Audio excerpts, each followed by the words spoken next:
Dito tayo mismo sa bahaging shopping mall 168 and dati, grabing pagka-windows dito. Talagang masikip itong lugar na to. Pero ngayon, kita nyo naman, ang luwag na ho. Talagang wala na tayong makikita mga kung ano-ano pa man. 'Di ba? At isa pa, makakadaan na kayo ng mas maayos kabayan, no? Ayan, no? Sinong mag-aakala na grabe na yung luwag? Ayan, no? Ayan, no? Yung lagi yung mga nag-trending sa, sa YouTube, sa Facebook. Yan yung 999. Tsaka pag dito kasi talagang grabing basura nito. Doon tayo sa tawid. Tatawid ako para ipakita sa inyo yung napakagandang view ho dito. Ngayon siya laki ng pagkakaiba nito sa dati. Wait lang. Dito tayo dadaan kabayan sa baba.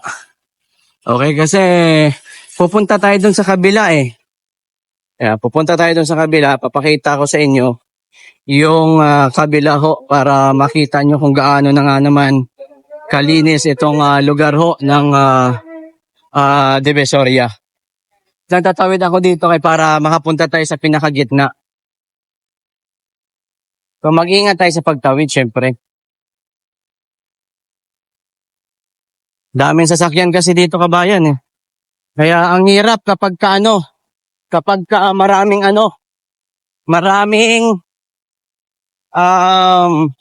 mga vendors. Ang hirap dito sa location na ito pag maraming vendors. Actually dati naman meron yan dyan Yan dyan location na yan, yung natututukan ng camera natin dati. Punong-puno rin yan dyan ng mga vendors. Pero ngayon, kita nyo naman talagang napakalinis Wala na yung mga dito. Grabe. Dati yan, meron yan. Yung daanan ng tao. Meron yan dyan dati kabayan. Yung tinatawag po natin ng mga vendors. So ngayon, wala na malinis na masyado kabayan. Ayan So nagmisto lang na dito ba, yung parang ghost town. Kasi ang linis talaga ba. Wala na yung mga tao dito na yung tawag dito. Yung mga vendors dito na ang dami-dami dati. Kung mapapaisip ka na lang kung saan na sila napunta Papaisip ka na lang ba. Sipin mo yun dati ang grabing ang daming vendors dito. Wala na ngayon Linis. Grabe ang linis ng mga kababayan. So, wala na rin kayo makikitang basura. Umagang-umaga pa lamang. It's already alas 5 ng umaga. Pero, wala na. Finish na lahat ang mga basura. Wala na kaagad. Umaga pa lang, alas 5.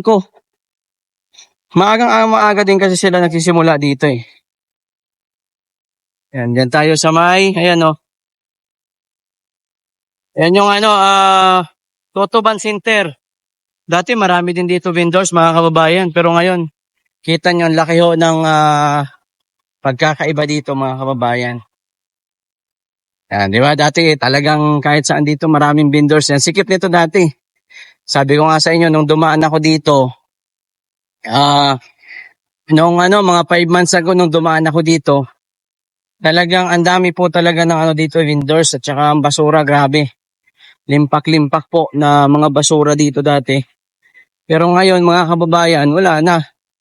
Kita nyo naman ang pagbabago kung gaano kalaki. Diba?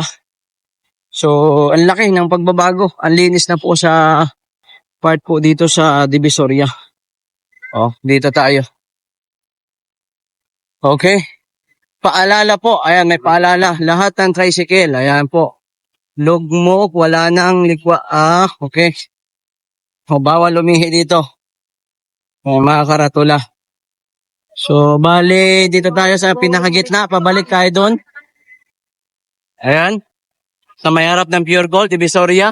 Malinis na mga kababayan, Wala na yung dating grabe.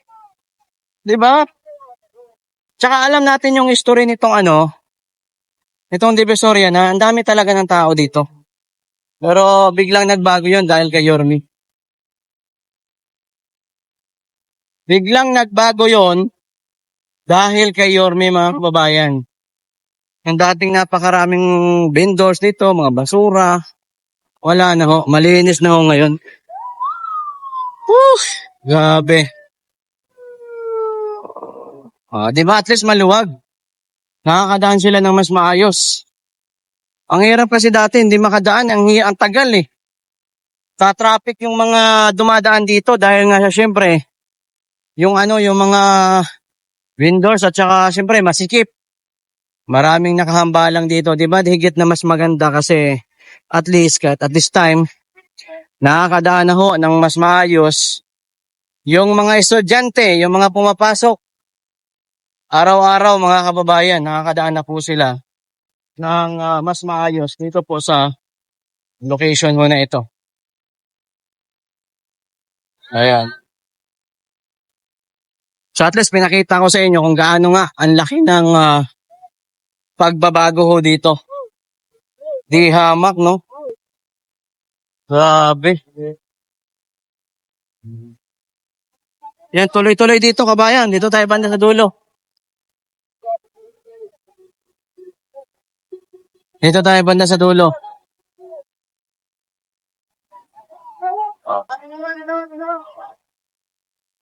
Actually, kahit naman dito, talagang tuloy-tuloy din ang paglilinis.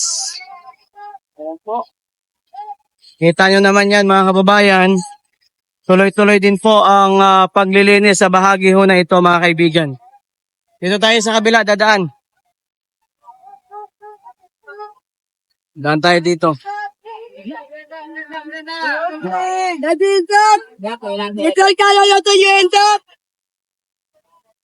Dito, kabayan. Eto, tuloy-tuloy din. Lupit talaga ni Isko. Ang galing, mga kababayan. Ang bilis ng pagsasaayos dito po sa lugar ho na ito.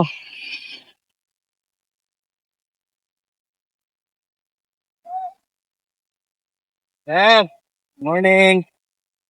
Eto mga kababayan, talagang tuloy-tuloy din po sa location ho na ito ang pagpa-flashing. Grabe. Talagang umagang-umaga pa lamang po mga kababayan, ganito na po ang ating hong makikita dito ho sa location ho na ito. Talagang araw-araw kahit nga umuulan, talagang nagkakaroon ho ng flashing dito po sa bahaging ito ng Divisoria mga kababayan.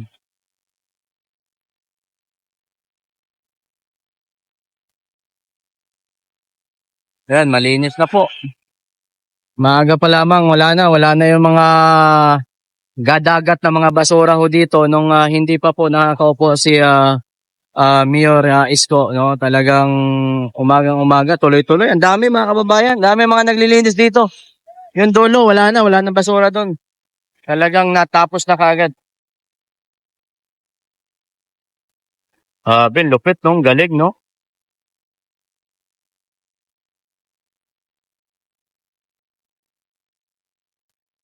Ayan.